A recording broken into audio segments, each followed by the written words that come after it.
High viewers, math study with Chandan স্যারের পক্ষ থেকে সকলকে স্বাগত জানাই। আজকে আমরা যে বিষয়ে আলোচনা করব দ্বাদশ শ্রেণীর গণিতের উপর মডেল কোশ্চেন পেপার 3। তো লাস্ট ভিডিওতে আমরা মডেল কোশ্চেন পেপার 3 এর উপর পার্ট 2 আলোচনা করেছিলাম। সেখানে আমরা তোমাদের যে ভিএসএ টাইপ বা অতি সংক্ষিপ্ত প্রশ্ন ছিল 2 নম্বরের, সেই সমস্ত প্রশ্নের সমাধান প্রোভাইড করেছিলাম। তো আরও কিছু বাকি প্রবলেম ছিল, সেই সমস্ত প্রবলেম নিয়ে আজকের ভিডিওতে আলোচনা করা হবে। ওকে, তো যাই হোক, আজকের ভিডিও তোমাদের পছন্দ হলে তোমরা কিন্তু অবশ্যই লাইক, শেয়ার এবং কমেন্ট করে জানাবে তোমাদের ভিডিও কেমন লাগলো। আর যারা আমার চ্যানেলে একদম নতুন তারা কিন্তু অবশ্যই সাবস্ক্রাইব করে রাখবে, যাতে করে পরবর্তী সময় তোমরা আরও নতুন নতুন ভিডিওর আপডেট তোমরা পেতে পারো।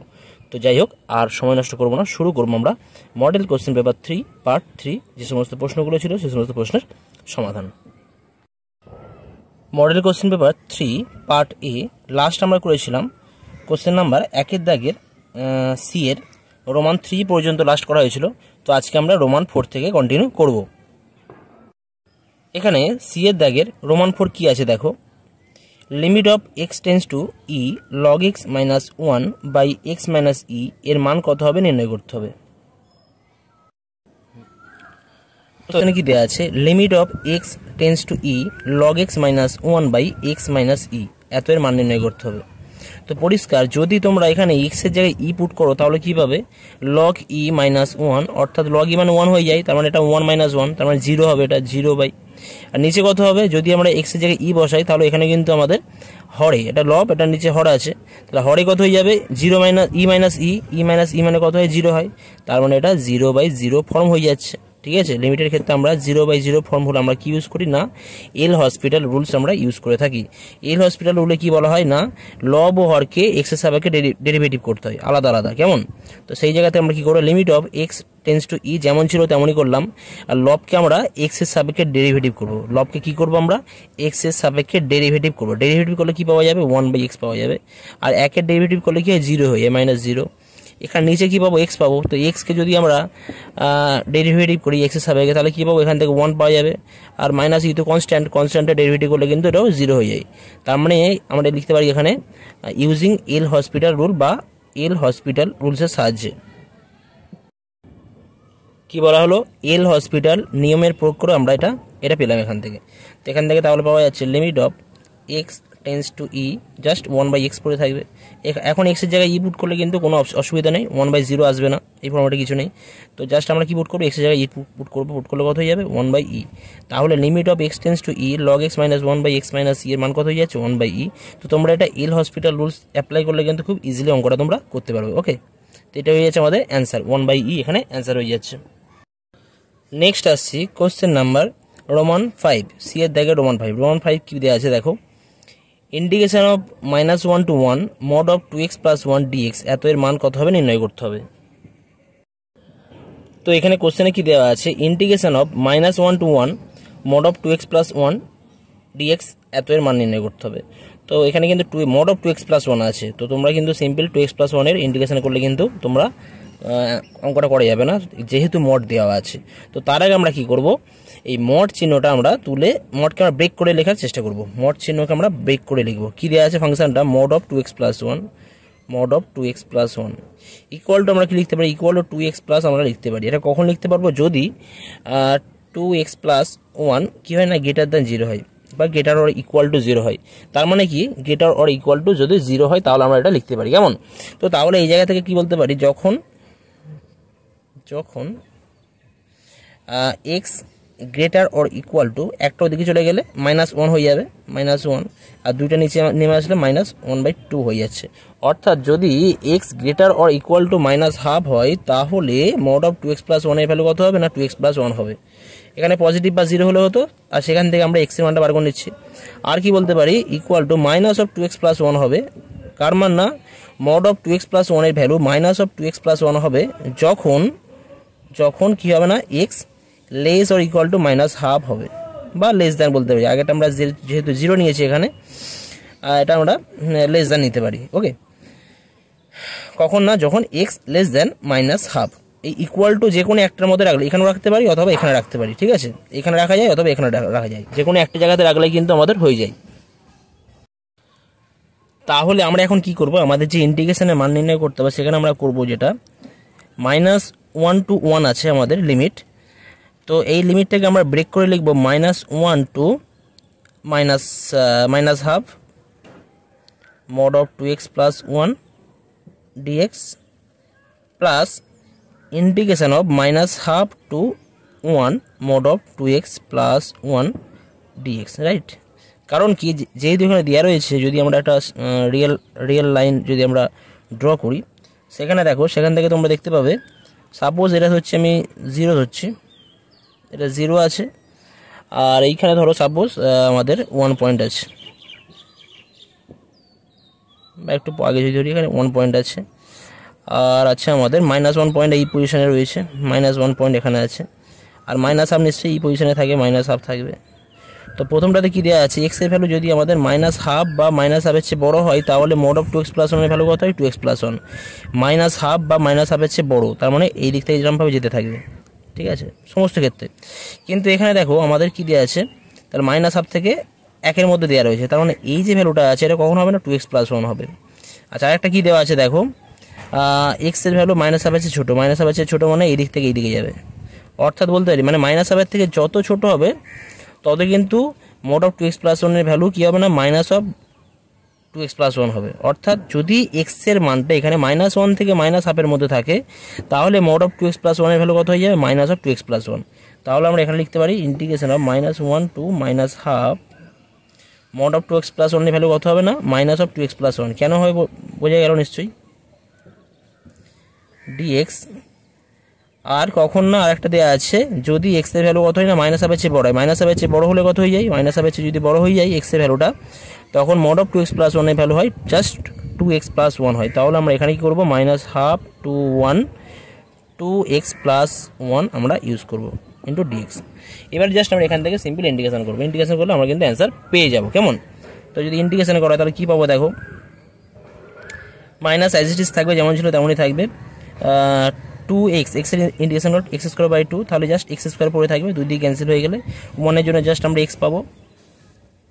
আর যদি আমরা এটাকে লিমিটগুলি অ্যাপ্লাই করি, -1 টু -1/2 1/2 প্লাস এখান থেকে পাওয়া যাবে x² প্লাস x পাবো সিম্পল, যদি আমরা লিমিটগুলো লাগাই -1/2 টু 1, রাইট। এখন এই জায়গাতে যদি আমরা সিম্পল এক্সের জায়গায় যদি আমরা -1/2 পুট করি, তাহলে 1/4 পাবো, মাইনাসটা একেবারে কমন নিয়ে নিচ্ছি, বাইরের যে মাইনাসটা ছিল, আর তারপর পাবো এটা -1/2, আর লাস্টে আমরা -1 করলে এটা জাস্ট হয়ে যাবে, -1 করলে -1ই পড়ে থাকবে, আর -1 করলে +1 পড়ে থাকছে, এখান থেকে 1² মানে 1 + 1 মাইনাস জাস্ট আমরা -1/2 করলে 1/4 পাবো, -1/4, আর +1/2 হয়ে যাচ্ছে।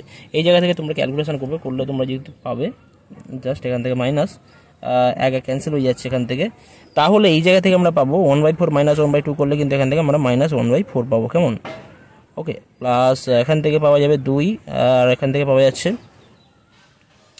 1/4 পাবো, 2 + 1/4 পাওয়া যাবে এখান থেকে, তাহলে হয়ে যাচ্ছে আমাদের 2 + 1/4 + 1/4 করলে আমরা 1/2 পাবো, অর্থাৎ 2 পূর্ণ 1/2 আমাদের অ্যান্সার হয়ে যাচ্ছে, ঠিক আছে, 2 পূর্ণ 1/2 আমাদের অ্যান্সার হবে। নেক্সট আসছি আমরা কোশ্চেন নাম্বার রোমান 6 কী দেওয়া আছে দেখো, 0,2 বিন্দুগামী সকল সরলরেখার অবকল সমীকরণ নির্ণয় করতে হবে, 0,2 বিন্দুগামী সকল সরলরেখার অবকল সমীকরণ নির্ণয় করতে হবে। তো এখানে কোশ্চেনে বলা হচ্ছে যে 0,2 বিন্দুগামী সকল সরলরেখার অবকল সমীকরণ নির্ণয় করতে হবে। তো তার জন্য আমরা প্রথমে কি করব, সরলরেখার সাধারণ আকার কি হয় সেটা আমরা লিখে ফেলবো। সরলরেখার সাধারণ আকার হয় আমরা জানি y = mx + c আকারে হতে পারে, বা ax + by + c = 0 এই আকারেও লিখতে পারি। তো আমরা সুবিধার জন্য y = mx + c আকারে ধরে নিতে পারছি, ঠিক আছে। তোমরা ax + by + c = 0 লিখতে পারো, অথবা y = mx + c এই আকারেও আমরা লিখতে পারি, কেমন। আচ্ছা, এখন কি দেওয়া আছে যে বলা আছে এখানে যে এই সরলরেখা 0,2 বিন্দুগামী।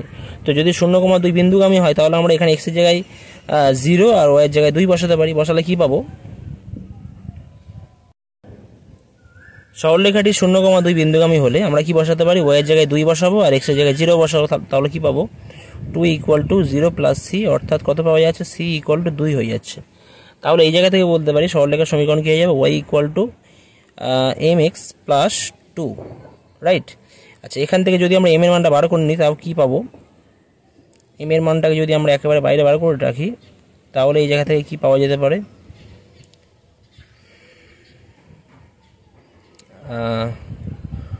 Y minus two by x equal to M পাওয়া যাবে, রাইট।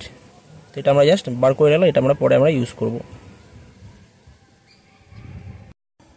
এখন এই 1 নম্বর সমীকরণ, এটাকে নাম্বারিং করছি নাম্বার 1। 1 নম্বর সমীকরণকে আমরা এক্স এর সাপেক্ষে উভয় পক্ষে অবকলন করে পাই।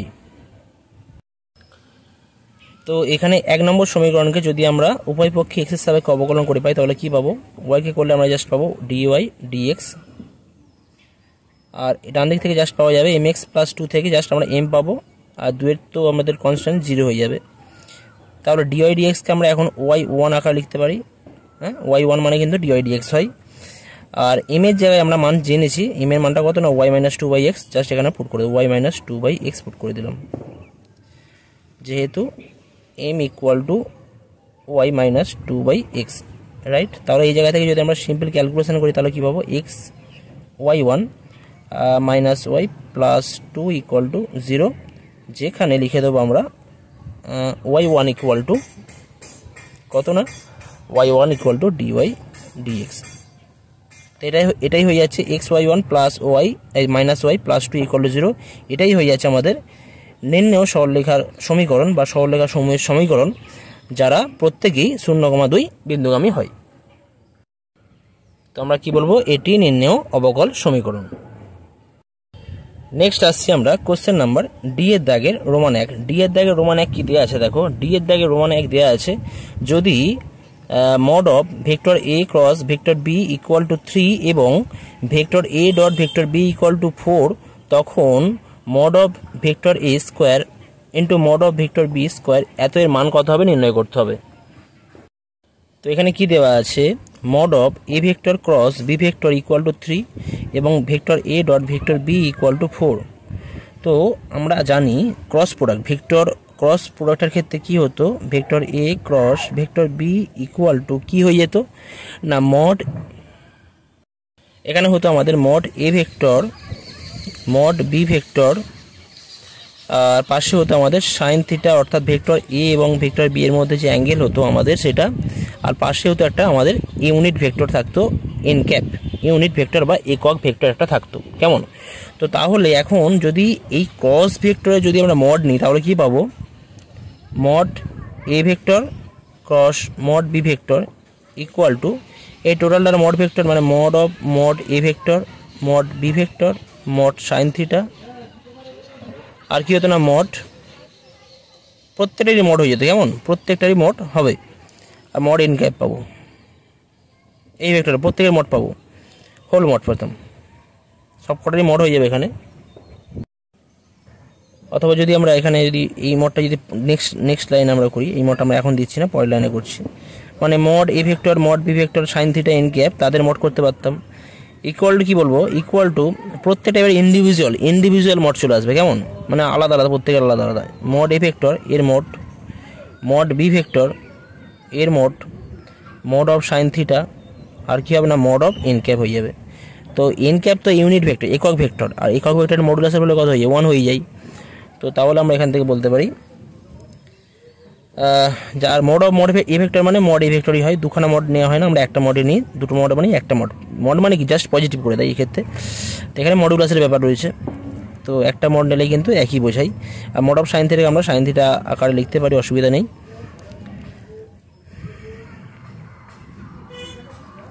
বা মড লিখতে পারি জাস্ট, আর মড এন ক্যাপ মানে 1 হয়ে যাচ্ছে, ওকে। এখান থেকে বলতে পারতাম আমরা mod of A vector cross B vector ইকুয়ালটা আমরা এটা পেলাম, এটা নাম্বারিং 1 করে রাখছি, নাম্বারিং 1। আবার vector A dot vector B সমান 4 দেওয়া আছে, vector A dot vector B মানে আমরা কি জানি? ভেক্টর এ মানে ভেক্টর বি মানে আমরা জানি যে mod A vector mod B vector into কী হয় কস থিটা হয়, রাইট। এটাকে নাম্বারিং 2 করে রাখছি। এবারে 1 ও 2 কী করবো? আমরা বর্গ করে যোগ করব, 1 ও 2 এর উভয় পক্ষে আমরা বর্গ করে যোগ করে পাই। কি করব আমরা? 1 নম্বর ও 2 নম্বর সমীকরণের উভয় পক্ষে অর্থাৎ লেফট হ্যান্ড সাইড এবং রাইট হ্যান্ড সাইড উভয় পক্ষে বর্গ করে এবং যোগ করে কি পাবো? তো বর্গ করলে কি পাওয়া যাবে? Mod A vector cross B vector square plus A vector dot B vector এত স্কোয়ার, রাইট। ইকুয়াল টু ডান দিকে কত আছে mod A vector mod B vector আর মড সাইন থিটা, তাহলে এখান থেকে পাওয়া যাবে mod A vector square mod B vector square, আর মড সাইন থিটাকে বলতে পারি মড সাইন থিটা স্কোয়ার পাবো, তাই তো। মড সাইন থিটা স্কোয়ার মানে যে মড সাইন থিটা লিখছি, mod sine theta square, okay, plus আর এখান থেকে কী পাওয়া যাবে mod A vector square mod B vector square, আর এখান থেকে পাওয়া যাবে cos square theta equal to আমরা লিখতে পারি mod A vector square mod B vector square into sine square theta mod of sine theta whole square equal to কিন্তু আমরা সাইন স্কোয়ার থিটা বলতে পারি, পজিটিভ ভ্যালু হয় তো, তো মড অফ সাইন থিটা তার হোল স্কোয়ার আর sine square theta একই ব্যাপার, okay, plus mod A vector square mod B vector square cos square theta. তাহলে এই জায়গা থেকে যদি আমরা mod A vector square into just into আছে mod B vector square common নিই, তাহলে কী পাওয়া যাবে sine square theta plus cos square theta. এখন এইটার ভ্যালু তো 1 হয়ে যাবে, কেমন। আর লেফট হ্যান্ড সাইডে কী পড়ে থাকছে, লেফট হ্যান্ড সাইডে আমাদের এই জায়গাতে ছিল, আগে থেকে ছিল mod A vector cross B vector, আর mod of A vector cross B vector value দেওয়া আছে 3 দেওয়া ছিল, আর 3 স্কোয়ার আছে এখানে, তো স্কোয়ার হবে, আর এ ভেক্টর ডট বি ভেক্টরের ভ্যালু দেওয়া আছে 4, আর যেহেতু স্কোয়ার আছে তাহলে এটা হবে 4 স্কোয়ার হবে, তাহলে 3 স্কোয়ার প্লাস 4 স্কোয়ার করলে এটা পাওয়া যাবে 25, রাইট।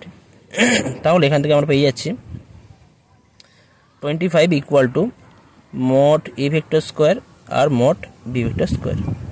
তাহলে আমাদের নির্ণয় অ্যান্সার হয়ে যাচ্ছে কত না মড এ ভেক্টর স্কোয়ার আর mod B vector square equal to 25 আমাদের অ্যান্সার হয়ে যাচ্ছে এখানে। নেক্সট আসছি কোশ্চেন নাম্বার ই এর দাগের রোমান 2, ই এর দাগের সরি ই নয় ডি এর দাগের রোমান 2, ডি এর দাগের রোমান 2 কি দেওয়া আছে vector R dot 6 I cap plus 4 J cap minus 12 K cap equal to 20 এবং vector R dot 3 I cap plus 2 J cap minus 6 K cap equal to -4 সমতল দ্বয়ের মধ্যবর্তী দূরত্ব নির্ণয় করতে হবে। তো এখানে কি দেওয়া আছে, এখানে দুটো সমতল দেওয়া আছে। প্রথম সমতল vector R dot 6 I cap plus 4 J cap minus 12 K cap equal to 20 এবং দ্বিতীয় সমতল তার সমীকরণ হচ্ছে R vector dot 3 I cap plus 2 J cap minus 6 K cap equal to -4। তো এখন এদের দুজনের মধ্যে যে মধ্যবর্তী দূরত্ব সেটা নির্ণয় করতে হবে। তো তার জন্য আমাদের দেখতে হবে যে দুটো যে সরলরেখার কথা বলা হয়েছে এই দুটো সমতল পরস্পর সমান্তরাল কি না সেটা আমাদের চেক করে দেখে নিতে হবে। তো আমরা তার জন্য কি করব, প্রথম সরলরেখাকে আমরা একটু গুছিয়ে লিখব। গুছিয়ে লিখলে কি হবে, যদি এখান থেকে প্রথম সরলরেখা থেকে যদি আমরা 2 কমন নিই, এই জায়গা থেকে 2 কমন নিলে কি পাওয়া যাবে 2 into R vector R 3 I cap plus 2 J cap minus 6 K cap হবে, রাইট, ইকুয়াল টু 20। তাহলে আমরা প্রথম সরলরেখা থেকে পাচ্ছি vector R equal dot 3 I cap plus 2 J cap minus 6 K cap equal to 10, এটা প্রথম সরলরেখা। আর দ্বিতীয় সরলরেখা কি আছে, দ্বিতীয় সরলরেখা আছে দ্বিতীয় সমতল দেওয়া আছে vector R equal to 3 I cap plus 2 J cap minus 6 K cap equal to -4, সমীকরণ নাম্বার 2, রাইট। এটা প্রথম সমতল ছিল, প্রথম সমতল আমরা লিখে দিই, প্রথম সমতল।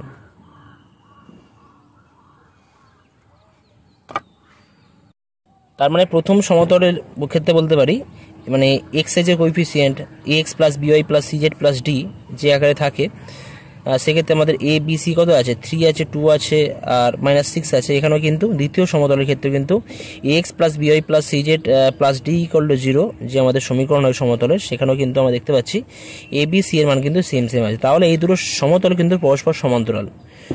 সুতরাং স্পষ্টতই প্রদত্ত সরলরেখাদ্বয় আর সমতলদ্বয় পরস্পর সমান্তরাল। তো সমান্তরাল হয়ে গেলে কি হয়, সমান্তরাল হয়ে গেলে অতএব নির্দিষ্ট দূরত্ব বা নির্ণেয় দূরত্ব হবে সমতলদ্বয়ের মধ্যবর্তী দূরত্ব। অতএব আমরা বলতে পারি সমতলদ্বয়ের মধ্যবর্তী দূরত্ব কত হয়ে যাবে না, আমাদের ফর্মুলা আছে mod of d1 minus d2। তো এখানে d মানে কত আছে, d1 আছে 10 আছে, আর d2 কত আছে -4। তো মড অফ d1 আমাদের ফর্মুলা লিখে দিচ্ছি আমি, mod of d1 minus d2 by root over of কী হয় না a square plus B square plus C square, এটা আমাদের ফর্মুলা আছে কেমন। তো এই জায়গা থেকে বলতে পারি মড অফ d1 মানে কত আছে, d1 মানে আমাদের 10 আছে, আর d2 মানে কত আছে -4। তাহলে -4 করলে এটা +4 হয়ে যাবে, রাইট। আর নিচে রুট ওভার অফ কত হবে না a square plus B square plus C square, মানে 3 square plus 2 square plus -6 square, 3 square plus 2 square plus এর -6 হোল স্কোয়ার, রাইট। তাহলে এই জায়গা থেকে পাওয়া যাবে 14 বাই এটা 7 পাওয়া যাবে। ওকে, 3 3 9 প্লাস 4 করলে 13 প্লাস 36 49 করলে 7 পাবো রুট করলে, তাহলে 7 2 14। তাহলে আমাদের সমতল দ্বয়ের মধ্যবর্তী দূরত্ব কত হয়ে যাচ্ছে, 2 একক। 2 একক আমাদের কিন্তু এখানে অ্যান্সার হয়ে যাচ্ছে, রাইট। নেক্সট আসছি আমরা এর দাগের রোমান 1 প্রবাবিলিটির যে প্রবলেমগুলো আছে।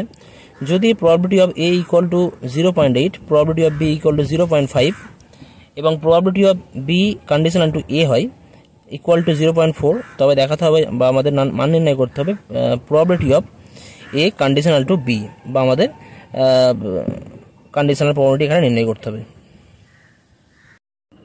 তো এখানে কি দেওয়া আছে, probability of A equal to 0.8, probability of B equal to 0.5 এবং probability of B conditional to A বা শর্তযুক্ত আমাদের সম্ভাবনা অফ বি কোন শর্ত সাপেক্ষে না, এই প্রবাবিলিটির সাপেক্ষে বা এই ঘটনার সাপেক্ষে।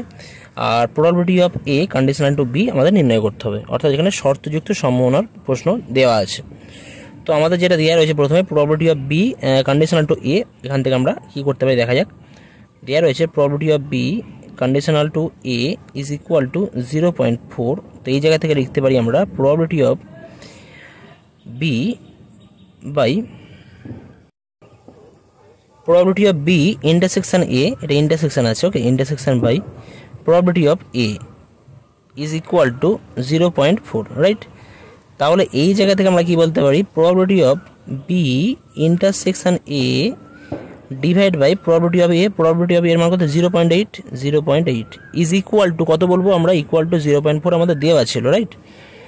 তাহলে এই জায়গা থেকে পাওয়া যাচ্ছে probability of B intersection A is equal to 0.4 into 0.8 করলে 4 32, 0.32 পাওয়া যাবে, রাইট। সুতরাং এখন তাহলে আমরা আমাদের যেটা নির্ণয় করতে হবে অতএব বলতে পারি probability of A conditional to B equal to কত হবে, equal to probability of A intersection B divide by probability of B. Okay, আচ্ছা, probability of A intersection B আর probability of B intersection A দুটো same ব্যাপার, ঠিক আছে, equal to 0.32 লিখতে পারি। আর নিচে কত আছে, প্রবাবিলিটি অফ বি এর মান দেওয়া আছে 0.5, তো 0.5 জাস্ট আমরা পুট করে দেবো এখানে। পুট করলে এখান থেকে আমাদের পেয়ে যাব 0.32 আর 0.5। তো এখানে যদি জাস্ট আমরা 2 দিয়ে গুণ করি তাহলে পাওয়া যাবে, 2 দিয়ে গুণ করলে এখান থেকে পেয়ে যাবো 0.64 পাওয়া যাবে, আর নিচে 1 হয়ে যাবে, তাহলে আমাদের প্রবাবিলিটি হয়ে যাচ্ছে 0.64। অর্থাৎ probability of A conditional to B এর মান কত হয়ে যাচ্ছে 0.64, এটাই হয়ে যাচ্ছে কমপ্লিট অ্যান্সার। নেক্সট আসছি আমরা শেষ কোশ্চেন এর দাগের রোমান 2। রোমান 2 কি দেওয়া আছে দেখো, একটি দ্বিপদ বিভাজনের মধ্যক ও ভেদমান যথাক্রমে 4/3 ও 8/9 হলে probability of x greater or equal to 1 এর মান কত হবে নির্ণয় করতে হবে। তো এখানে দেওয়া আছে যে দ্বিপদ বিভাজনের মধ্যক ও ভেদমান যথাক্রমে 4/3 ও 8/9, তাহলে probability of x greater or equal to 1 এর মান কত হবে নির্ণয় করতে হবে। ওকে, তো এর জন্য আমরা কি করব, একটা আমাদের সমসম্ভব চলক ক্যাপিটাল এক্স আমরা ধরে নেব এবং সেই চলকের করসপন্ডিং আমরা দ্বিপদ বিভাজন বা বাইনোমিয়াল ডিস্ট্রিবিউশন অ্যাপ্লাই করে সেখান থেকে আমরা কিন্তু রেজাল্টগুলো পেতে পারি। তো ধরি এক্স সমসম্ভব চলক একটি দ্বিপদ বিভাজন মেনে চলে, সুতরাং দ্বিপদ বিভাজনের দুটি প্যারামিটার যদি এন ও পি হয় তাহলে আমরা সেখান থেকে কি বলতে পারি, এখান থেকে আমরা বলতে পারি যেহেতু মধ্যক দেওয়া আছে 4/3 তাহলে বলতে পারি এন পি ইকুয়াল টু 4/3 হবে, এবং একইভাবে এন পি কিউ অর্থাৎ ভেদমান কত দেওয়া আছে না 8/9 দেওয়া আছে। ওকে, তো এখন যদি আমরা এনপি কিউকে যদি আমরা এনপি দিয়ে ভাগ করি তাহলে কি পাবো, এই জায়গা থেকে এনপি কিউকে যদি আমরা এনপি দিয়ে ভাগ করি তাহলে আমরা জাস্ট কিউ পাবো। কিউ ইকুয়াল টু কত হবে না 8/9 ভাজিতক 4/3, উল্টে গেলে কত হবে 3/4, তাহলে এটা পাওয়া যাবে 3 3 কেটে যাচ্ছে 4 2 2, তাহলে কিউ এর ভ্যালু কত হয়ে যাচ্ছে না 2/3। কিউ যদি 2/3 হয় তাহলে পি এর মান কত হবে, অতএব পি ইকুয়াল টু হয়ে যাবে 1-2/3, কারণ সমসম্ভব আমাদের যে দ্বিপদ বিভাজন প্রক্রিয়া সেখানে আমরা জানি P plus Q equal to 1 হয়, সেই জায়গা থেকে বলতে পারি পি ইকুয়াল টু হয়ে যাবে 1-2/3 ইকুয়াল টু 1/3। তাহলে এখান থেকে আমরা পি এর মান পাচ্ছি 2/3, পি এর মান পাচ্ছি 1/3 আর কিউ এর মান পাচ্ছি 2/3। আচ্ছা, এখন যদি আমরা এখানে পি এর মানটা বসিয়ে দিই 1/3 n ইন্টু 1/3 ইকুয়াল টু 4, তাহলে কি পাওয়া যাচ্ছে না 4/3 ইকুয়াল টু আমরা পাচ্ছি এখান থেকে n ইকুয়াল টু পাবো 4 পাবো, রাইট। তাহলে n ইকুয়াল টু 4 পেলাম, পি ইকুয়াল টু আর 1/3 পাচ্ছি। আমাদের কি নির্ণয় করতে হবে? Probability of x greater or equal to 1। অতএব probability of x greater or equal to 1, এই কথার অর্থ কত হয়ে যাবে না, equal to probability of 1 plus probability of 2 plus probability of 3 plus probability of 4, right. আচ্ছা, এখানে আমাদের যে আর এর যে মান হয় অ্যাকচুয়ালি 0 থেকে স্টার্ট হয়, 0, 1, 2, 3, 4, এনে যে মানগুলো 0, 1, 2, 3, 4 পর্যন্ত হয়। তো এক্স গ্রেটার ইকুয়াল টু 1, এই কত অর্থ হচ্ছে probability of 1 plus probability of 2 plus probability of 3 plus probability of 4। তো এটাকে আমরা লিখতে পারি 1 minus probability of 0, x equal to 0, মানে এক্স ইকুয়াল টু 0 পয়েন্টে আর কি। তো এই জায়গা থেকে আমাদের ফর্মুলা আছে কত হবে না 1 মাইনাস এনসিআর, আর এখানে পি আর আছে, এটা ধরো আর এর ভ্যালু 0। আমাদের ফর্মুলা যদি পি আর দেওয়া থাকে P of X equal to R, তাহলে ফর্মুলা হয় কি nCr P to the power R Q to the power N minus R. তাহলে এখানে হবে এনসিআর মানে এন মানে কত আছে, এখানে এন এর ভ্যালু 4 আছে, তাহলে এটা করো 4C0, ওকে।